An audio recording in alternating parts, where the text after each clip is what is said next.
Sorry if that was a little short. I might have been a little aggressive. My apologies. That's okay. We got a really It always jam-packed is, day but today. it's always good. Good stuff. Good stuff. So we always like to give an opportunity if people haven't been around for a while, have a story they want to tell us, or if there are new people on the call that want to give a quick 30-second introduction to who they are, raise your virtual hand and Brandon will call on you. We'll get through everyone as much as we can. Go ahead, Elizabeth. Oh, you're on mute. There you go. You think I'd know by this time. Hi, everyone. This is my second time on the call. I'm really looking forward to the agenda. And I'm involved in the gig economy. And essentially, I have an independent platform we built called Results Resourcing. And we're matchmakers. And we match small and mid-sized businesses with vetted virtual freelancers to enable them to scale using flexible talent. And so based on the prior meeting, I learned a lot. So I'm here to learn some more and share however I can. Thanks for joining. Virginie, am I saying that correctly? Perfect. Yes. All right. Thank you for hosting this gathering. I actually missed, it's my very first time. I've been looking to this meeting for a long time. The last one with the CEO of Brain Trust was really interested. I'm a fractional CMO. I'm in New York. And I'm interested in going into the Web3 economy. I'm trying to leave behind this world crumbling of scarcity and domination and competitiveness. And I'm looking to go into a world where there is an abundance. I just actually released a book on the economy of abundance. So I'm involved with different ventures that are one called the Yin Leadership Network. The other one is REAP Community, which is a new type of accelerators for entrepreneurs. And otherwise, I have no idea what I'm doing, and it's been so much a lot of fun. So thank you for having me. Welcome. Melissa. Hi, thanks for having me. This is my first call, and I just jumped into a meet and greet with Link. That was really fun. But I am Melissa Lieberman. I am a business coach for independent consultants. So my background is I was one of the founders of IQ Navigator, which is now Beeline, and spent a lot of time in that world building out that software platform. And for the last 10 years, I've been a management consultant helping startups scale. And that has evolved into business coaching, helping independent consultants really run their own business. All of us are good at delivering. And a lot of times I find that it's like the cobbler's children have no shoes. Running our own businesses becomes a challenge when we have to apply what we know to do to ourselves. So that's what I do. Welcome. Thank you. Your name's not Outvice, but I'm going to introduce you as Outvice. Hi, I'm Anna. Yeah, sorry. My first time here, so I apologize for not changing my name first. It's company owned. So yeah, my name is Anna. Nice to meet you. I know some of you, some previous conversations. So my first time here, I represent Outwise, which is a freelance talent marketplace. As you may imagine, from Spain. We are based in Barcelona, Spain, physically, even though we operate in the UK, Germany, Middle East as well, and Spain here. So it's nice being here. I just want to learn what's going on and see how we can actually all collaborate. Welcome. Thank you. Anand. Yes. Hi. Hi. Thanks for having me. This is the first time here. I'm with Glider AI. I met John, I believe, at an SIA conference last year, and ever since been following him on LinkedIn, and exciting what's happening here, and want to learn more and see how we can contribute. My company Glider, our mission is to make hiring fair and opportunities accessible through remote assessment platforms to level the playing field for everyone. That's our goal. So I think there are ways we may be able to contribute or learn from what you guys are doing here. So that's my interest.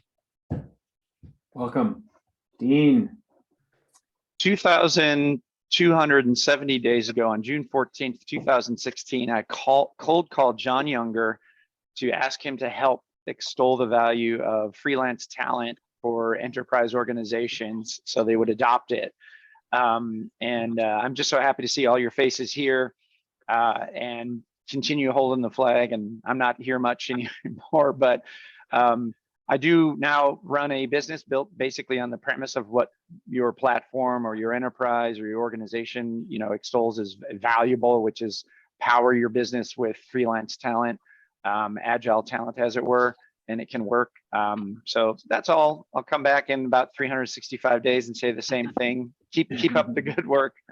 Lovely to see you all. I think, hey Dean, because you've been such an important part of the community from the very beginning, and I love the fact that you were in the business of doing the work that we're all trying to do with Top Talent, but then you kind of flipped the formula in Vertison, and I love kind of your value proposition and how you run the business. So if you could just share that a little bit, because I think it's really the future of how businesses will be organized. Yeah, sure. Vertison is not advertisable really to you as a customer or anything like that. We are a professional services firm that goes to market with solutions, so not unlike Accenture or my alma mater, Press Waterhouse or whatever. But what we've done, instead of having a bench of people who, when my clients ask me for talent, I go look on the bench and whoever's there you kind of get. That's what I did for decades of my life. Instead, we pull from our core team, so a little bit of bench time, but we pull from our freelance talent network to deliver our projects. So it's a hybrid model, 100% remote. We leverage our talent network both for our internal SOW work, but we also make them available, kind of as a staffing business, like a TopTal or Upwork or something like that. So anyhow, the DNA of the business is built on the premise that that's how you do it.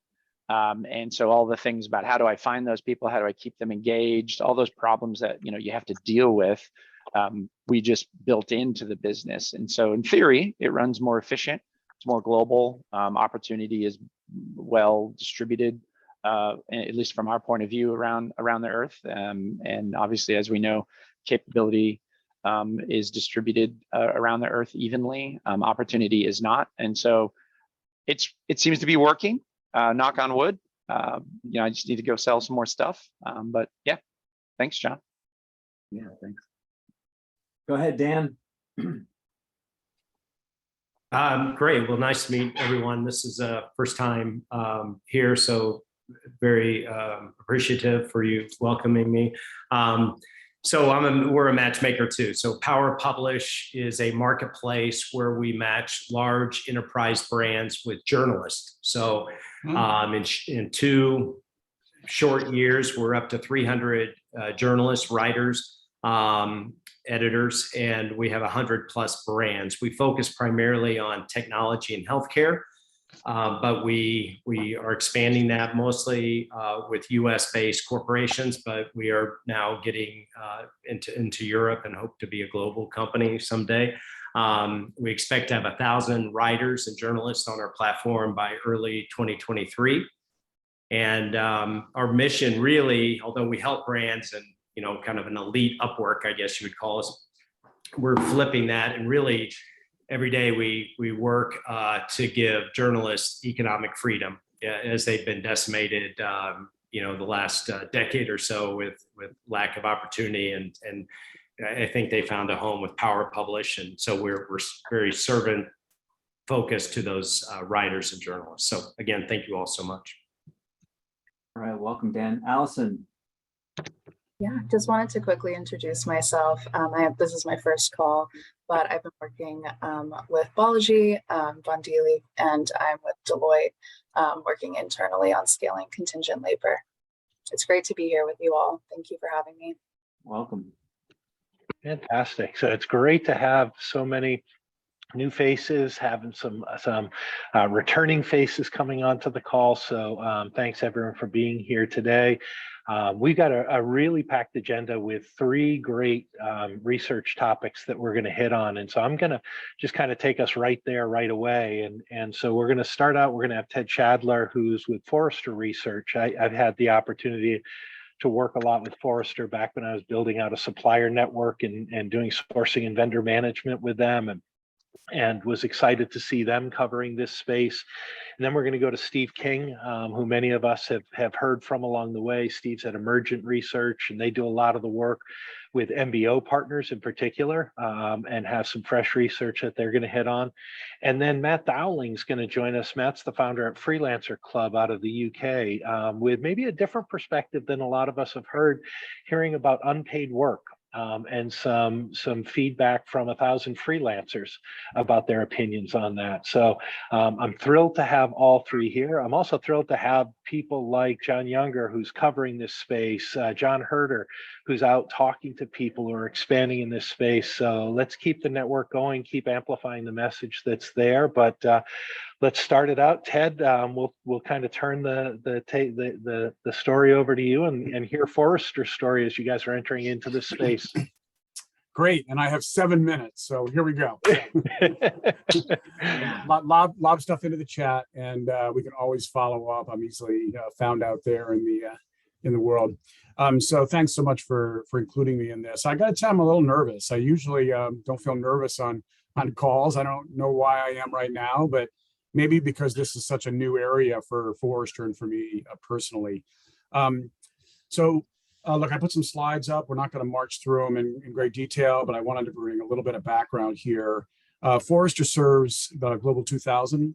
We focus on CIOs, CMOs, chief experience officers, chief digital officers. So a lot of demand for very scarce talent in those areas. I've been focused on service providers broadly, and that kind of got me going in this area. I work, as we all do at Forrester, very collaboratively, and Katie Tynan and Carol Wilson have been my colleagues here. So one thing that we have to keep in mind is what an enterprise hiring manager, but also HR group is going to be thinking about. So we just created a taxonomy of labels to make it super clear what we were talking about with on-demand talent options. I won't walk you through them, but just to kind of give you a Forrester kind of angle on it. There's also one data point I wanted to put up. This might be a little small for you to see. Let's see if I can make it bigger. We do a survey every year on service providers. And interestingly, this year, freelancers came up as a driver of expectation of what they were hoping to get in the way of service providers. So that's the first time we've asked that question. And it points to, I think, the rising capability of these providers, the freelance talent marketplaces, we call them, which many of you are in. We define it kind of formally, as we want to do, as providers that aggregate talent supply and staffing demand with marketplace services to match, place, and represent freelancers and small teams and curate, scale, and streamline firms' on-demand staffing. And to kind of let you know what our process was, it started as a hypothesis that we needed to help our enterprise customers. And then we went out and we talked to 40 entities. We talked to freelancers. We talked to the freelance talent marketplaces that we could get in touch with. We certainly slept with John Younger's study. And we talked to hiring managers, and we talked to the rest of the talent ecosystem as well.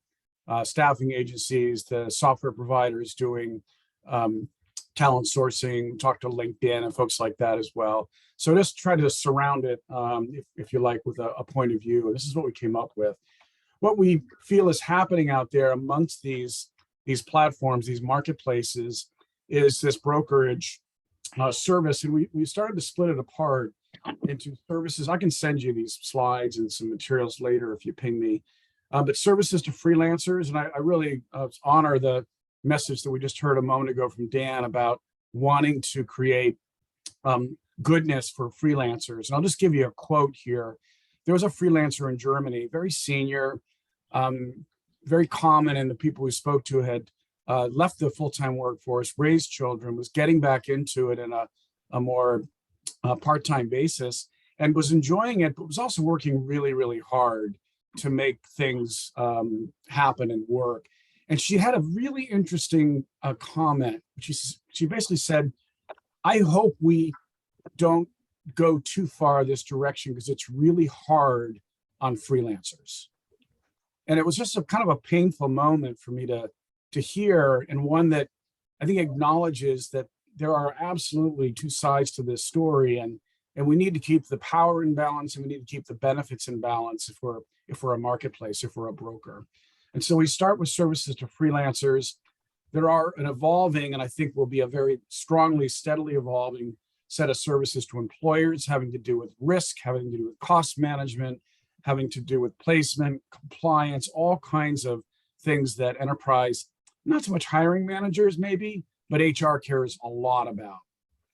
And then the market making services, of course, whether that's curation, whether it's matching, whether that's allowing clients, enterprise clients to build their own dedicated talent pools, people that they've worked with.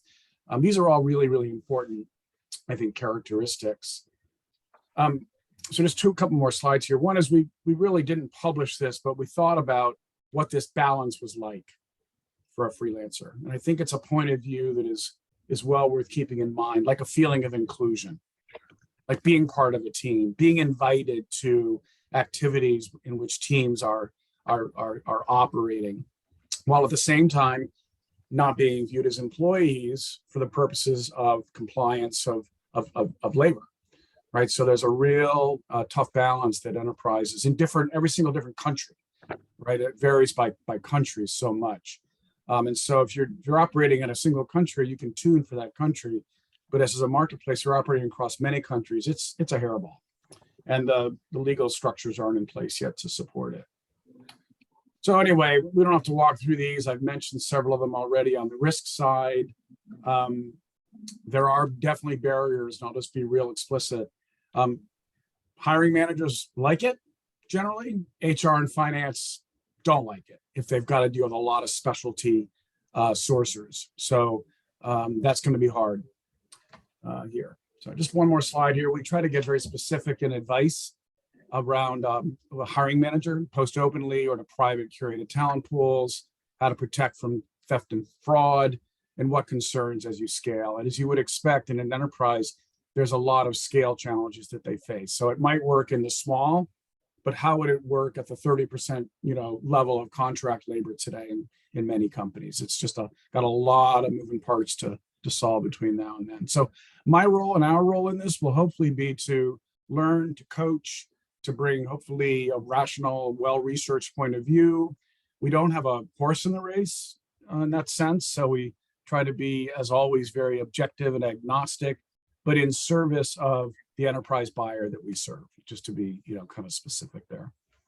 So that's what I wanted to share. I'm excited to be in this. I think in my own personal life and professional life down the road, this will be an important part of who I am and you see the bass in the background. I was a rock and roll musician for many years. Talk about having to make it happen for yourself.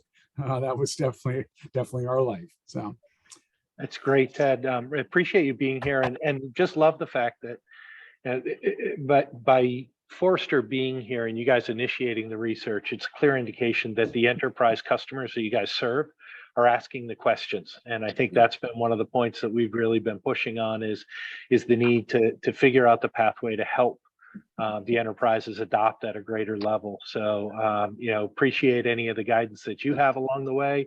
Encourage you to send any of those enterprises over to this group, learn how this community is acting and reacting to all the changes that are happening in the market. So thanks for being here. Great. Thanks so much. Steve King, we're going to turn over to you. Thank you. Let me share my screen real quick here.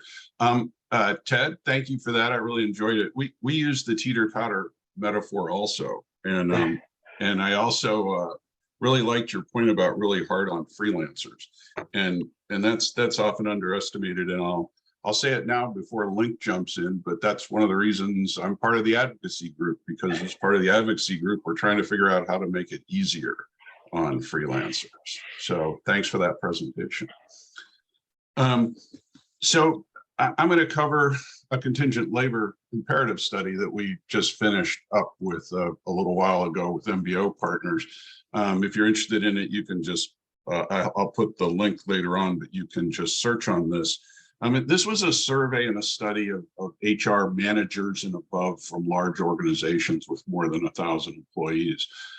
We intentionally chose HR managers, this is the second year of the study, to try to better understand how they're reacting to the rise of the independent workforce. And as Ted mentioned, they're not exactly fans overall, but I think you'll find that we discovered that they are seeing that it is happening. So as part of the study, we also interviewed a number of CHROs from large organizations. The good news for this audience is that when we asked them about their use of contingent labor, and our definition of contingent labor in this study was actually pretty similar to how Ted described it. So it was not inclusive of outsourcing firms and large consulting firms. It was really targeted at independent workers. You can see down here that they told us that about 28% of their workforce was contingent today.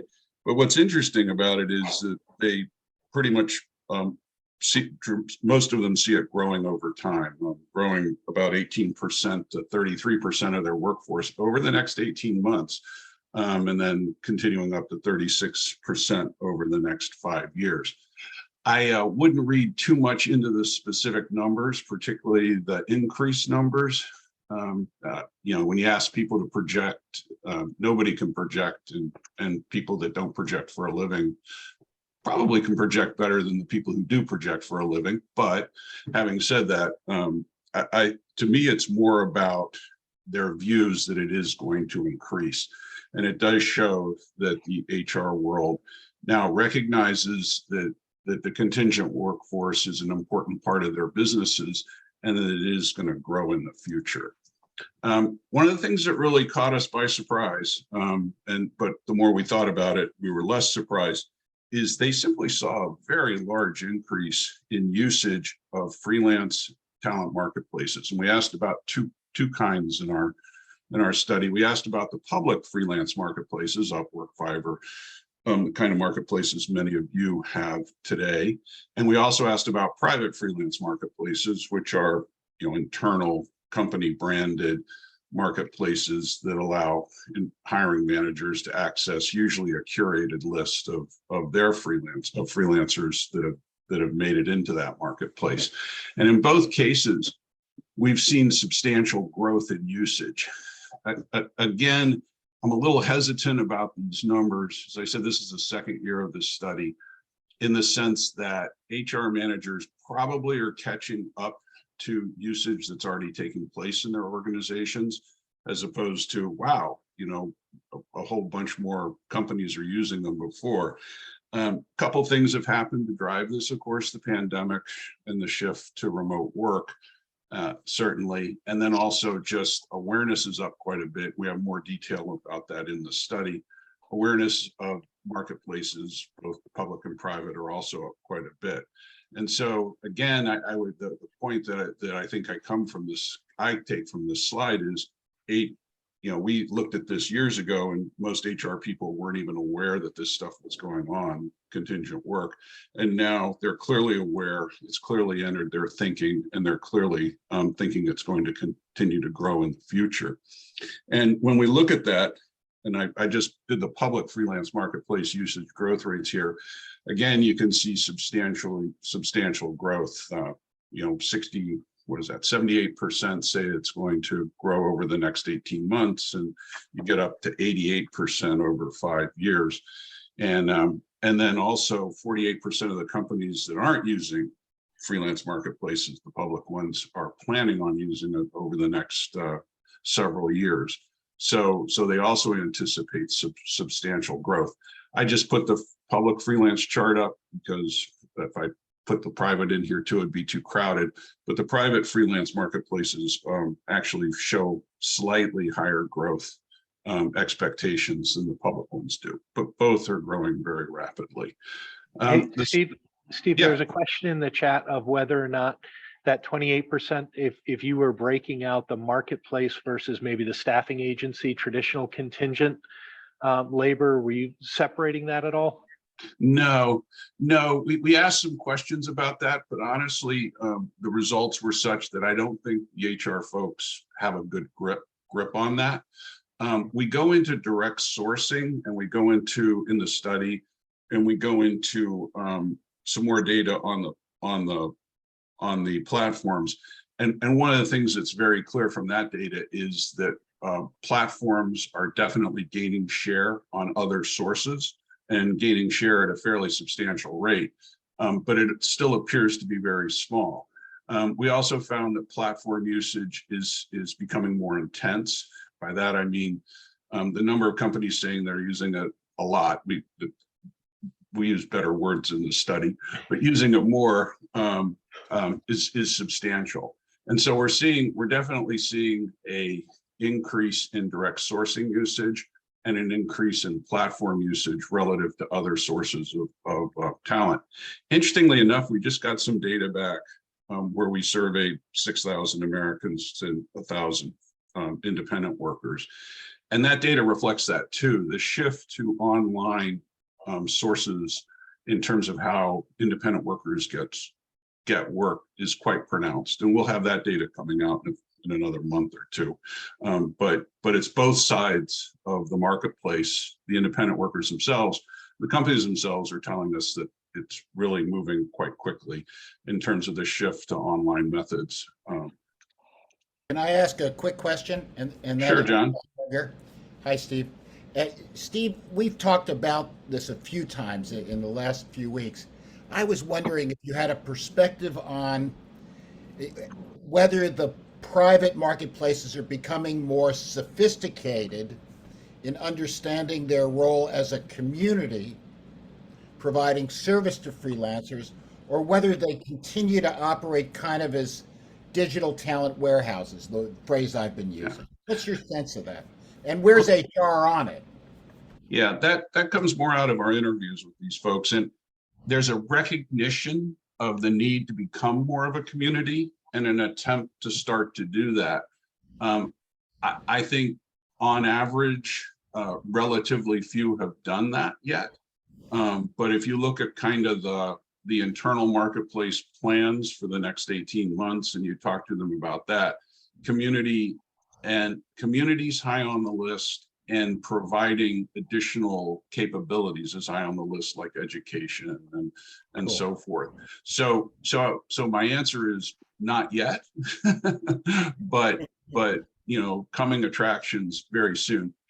There's kind of universal recognition that this needs to be done, but also these groups are not, they're not in the mainstream IT departments. We often hear resourcing is an issue. So how quickly that happens is going to be interesting to see. Thank you. I just wanted to bring up two other studies that we have nothing to do with. They're by other firms and other research things that have come out in the last 2 weeks.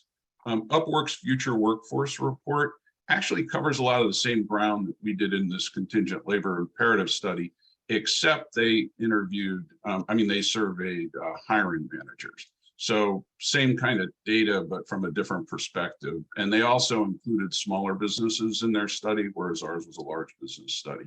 And then McKinsey just released their data on how many Americans are independent workers, 58 million, 36% of the workforce. I didn't find their article very interesting or new overall. So it's a lot of repeat data, but it's just another good source of stating that the independent workforce is large and growing. So that's it for me. Any other questions? Excellent. Steve, thanks. Again, just kind of in that closing slide that you have there, the reference to the number of people who are conducting research in this area is just another reinforcement point for all of us to see that the market is chasing down in this area. So I'm going to turn to Matt Dowling, and Matt's the founder at Freelancer Club. And Matt, maybe allow you to give everyone a little bit of a perspective of what you guys spend your time on, and then share a little bit about the research that you did with freelancers. I think you guys have a different perspective than what I think a lot of people have prioritized their research on, and I think it's an important one for everyone to hear. Yeah, thanks, John. It's great to be here. I was just trying to join the dots as to how I ended up here. And, I think I bought John Younger's book a number of years ago. That led to a conversation on LinkedIn. That then led to a collective with Barry Matthews, who's on this call. That was a podcast, and he recommended John Healy, who then asked me to be here. So I think that's kind of cool. The network works. Founder of Freelancer Club. So we're a community platform supporting just shy of 50,000 freelancers. We operate on a subscription business model, and we support our members by developing the talent, presenting them with opportunities, and nurturing a knowledge sharing culture. So on the other side of the coin, we also consult hiring clients and recruiters. We help them to integrate internal hiring processes. We talk about best practices, and we try and get them to understand how best to work with freelance talent. So in fact, we believe that there's another way to hire freelancers that enhances the experience for all parties. So we've built our products and our culture with the intention of empowering our members and preparing them for the future of work. So a bit like what was said previously, one of our main touch points is community and empowerment. As with many origin stories, the values that underpin the platform come from my personal experience. 2008, I think it was, I was a working fashion photographer, and I had an unfortunate incident with a particular client that left me with an unpaid £11,000 invoice, largely due to my naivety on one side and their exploitative nature on the other side. The story ended up getting published in a national newspaper here in the UK, and consequently a number of freelancers reached out telling me their own story of woes and exploitation. So thus began my journey into the muddy waters of unpaid work. So a number of years passed after that incident, and I had set up a company in the interim before we launched Freelancer Club. And when we did, we wanted to do it with a campaign called No Free Work. And this, in effect, highlighted the fact that we wouldn't list or promote unpaid work on the website.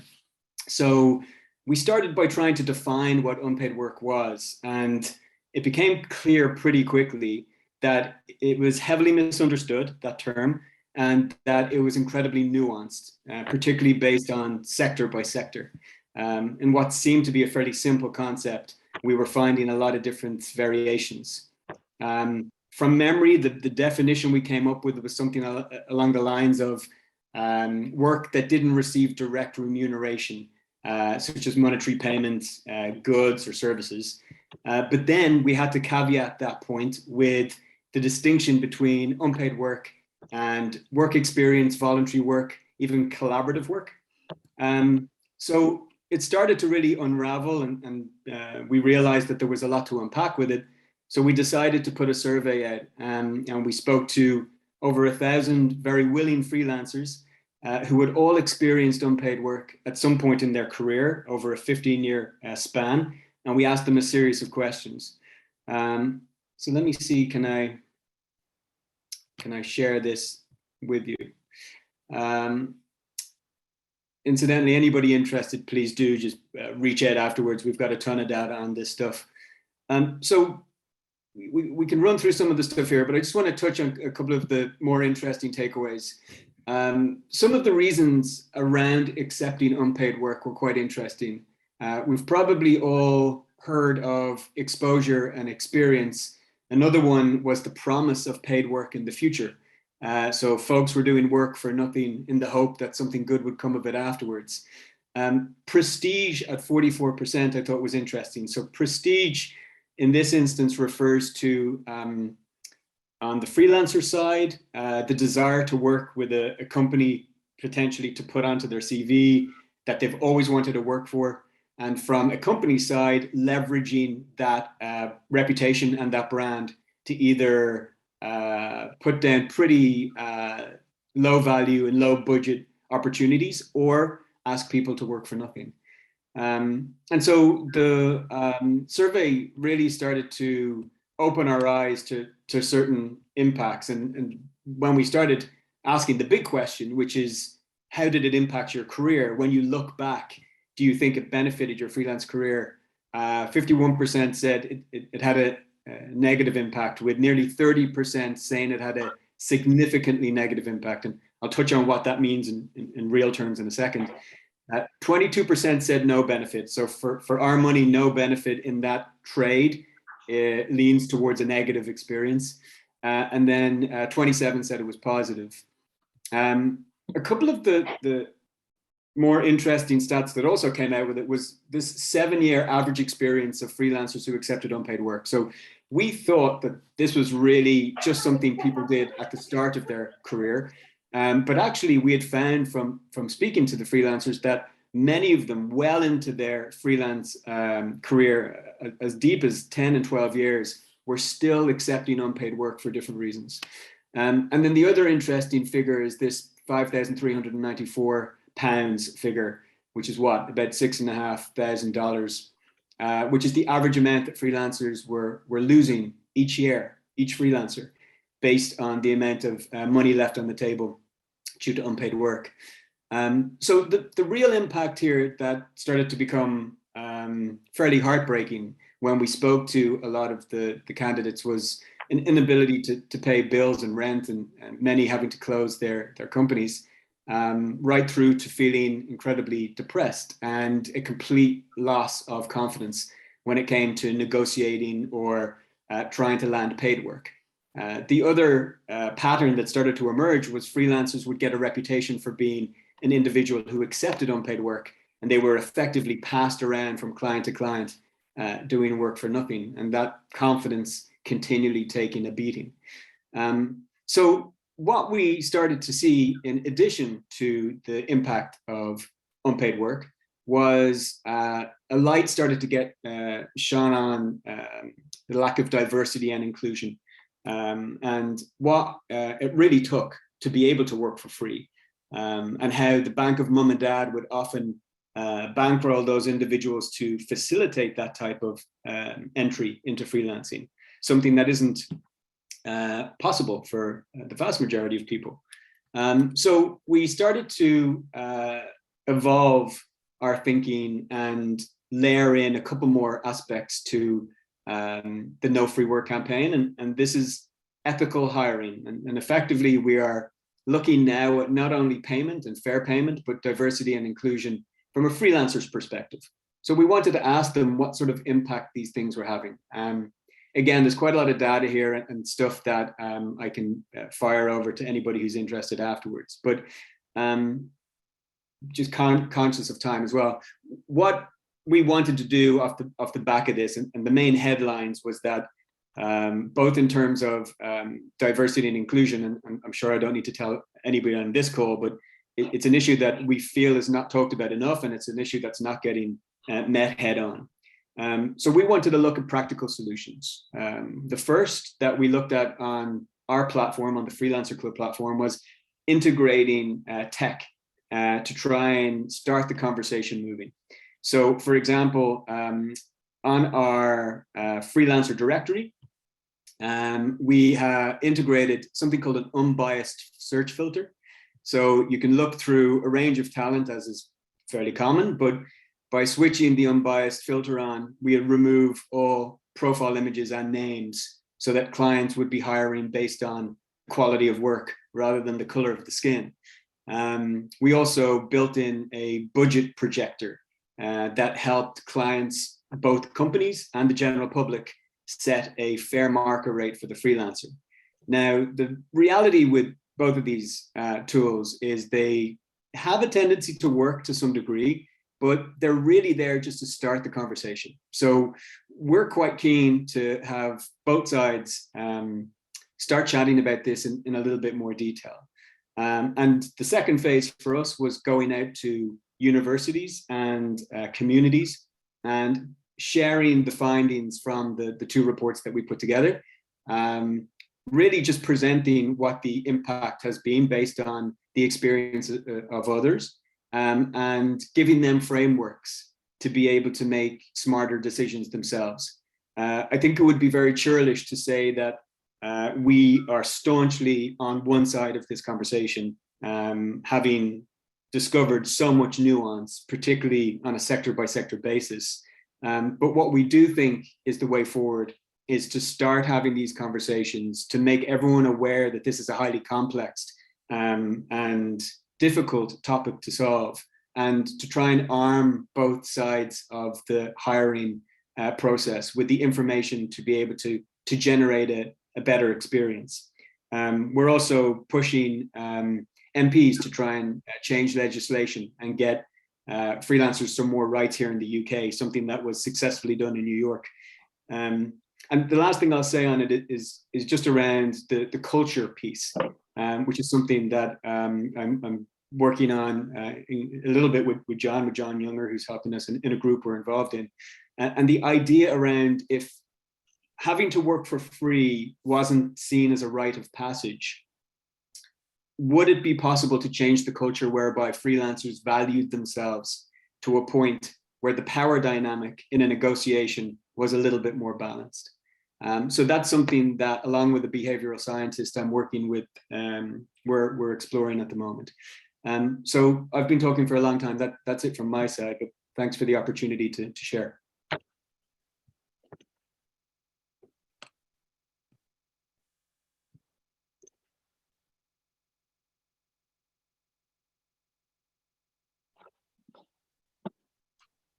Yeah, great stuff. Have we lost John? We may have lost John. I don't know, Healy. might have lost John Healy. Thanks, guys. That was really great. I love the diversity of research. It's really awesome. And Barry, I know you and I've been texting back and forth and lots of questions. I mean, some great comments that you were saying.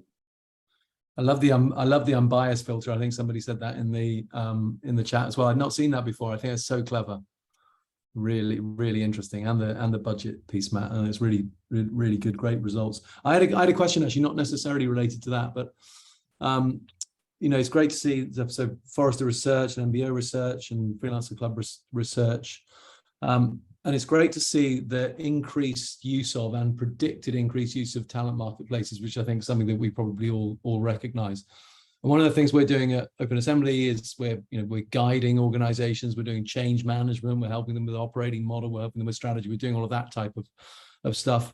And it's hard work because you're trying to institutionalize something which is easy to do as a one-off, but you're trying to sort of embed it. But one of the other things we're seeing, which is even harder, and I'm literally writing a proposal as we speak almost, is to help governments to do this. So governments and states who've got really, really weighty ambitions. You know, this one we're talking about to create 2 million jobs in their country through freelance talent marketplaces, and not jobs in the traditional sense of jobs, but projects, activities, tasks, which then may lead into full-time jobs as well.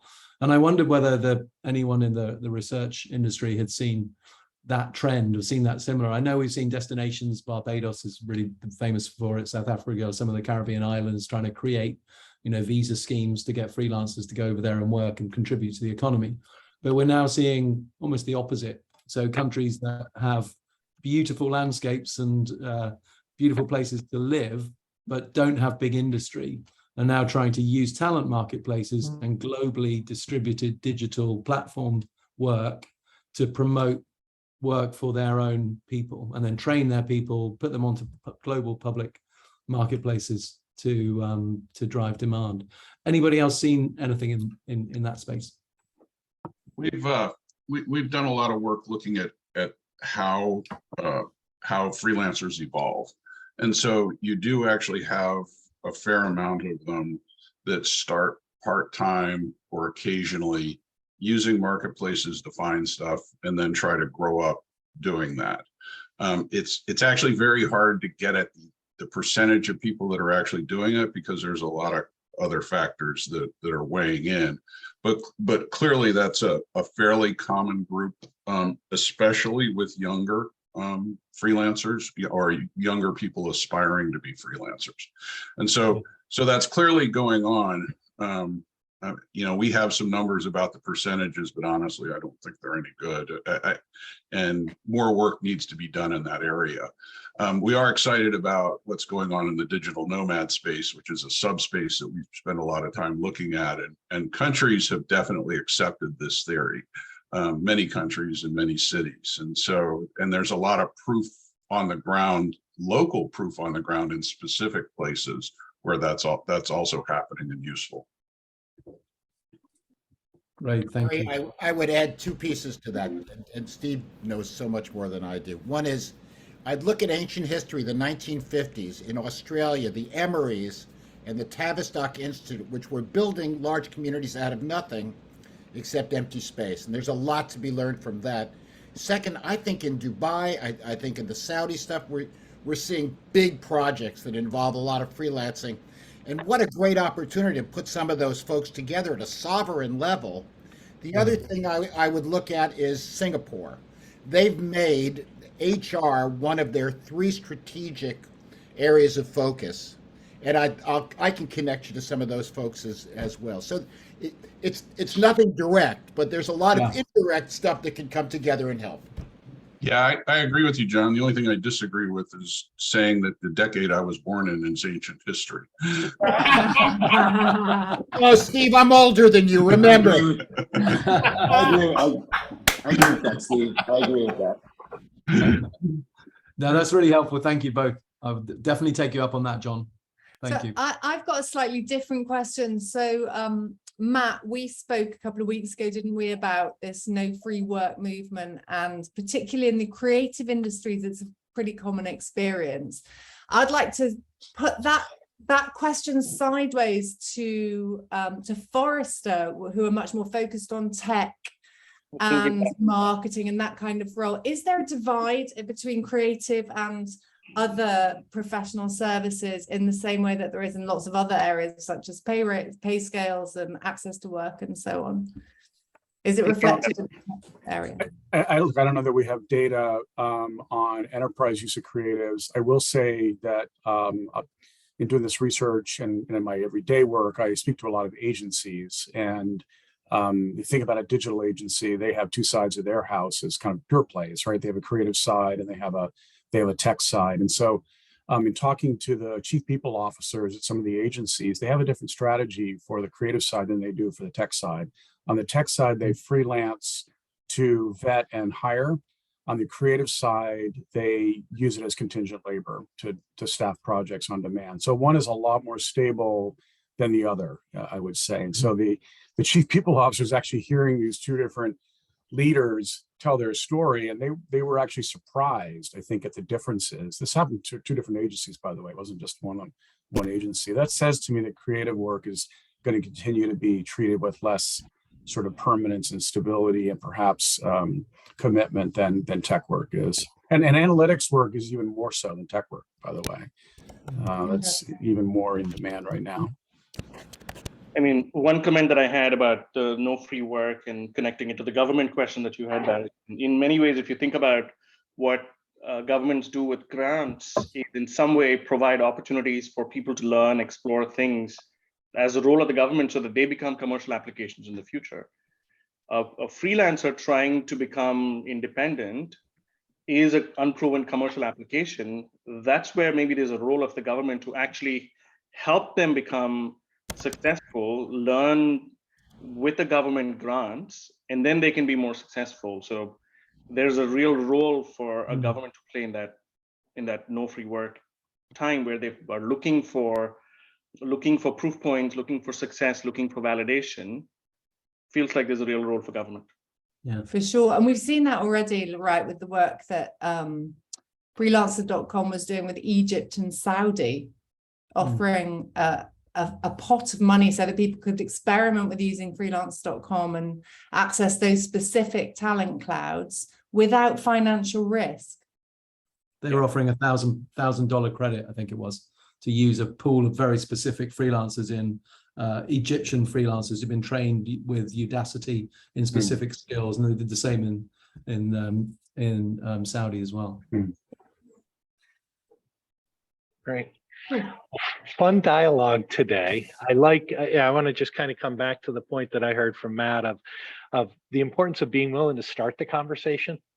That there are so many areas that haven't been researched, or I think of Lincoln and the advocacy group that's often hitting some topics that can sometimes be difficult conversations, and the importance of this community being willing to come in with open ears and open eyes to have those conversations and explore what's there as we start thinking about what some of those standards should be and how we put some definition around good practices so that we can really kind of take leadership for ourselves within the industry as opposed to waiting for government to regulate us in an unnecessary way. So I thank everyone for taking the time, for coming in with an open mind to these conversations. To Ted, to Steve, to Matt, thank you for sharing the perspectives that you had today.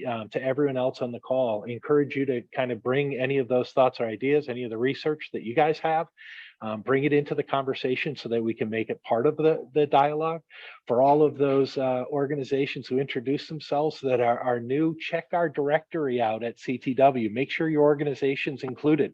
If it's not, let me know or let Brandon know. We'll make sure that that gets taken care of. And certainly we always encourage people to join in as a member, either individually or as an organization, so that we can keep promoting the work that's being done in this area.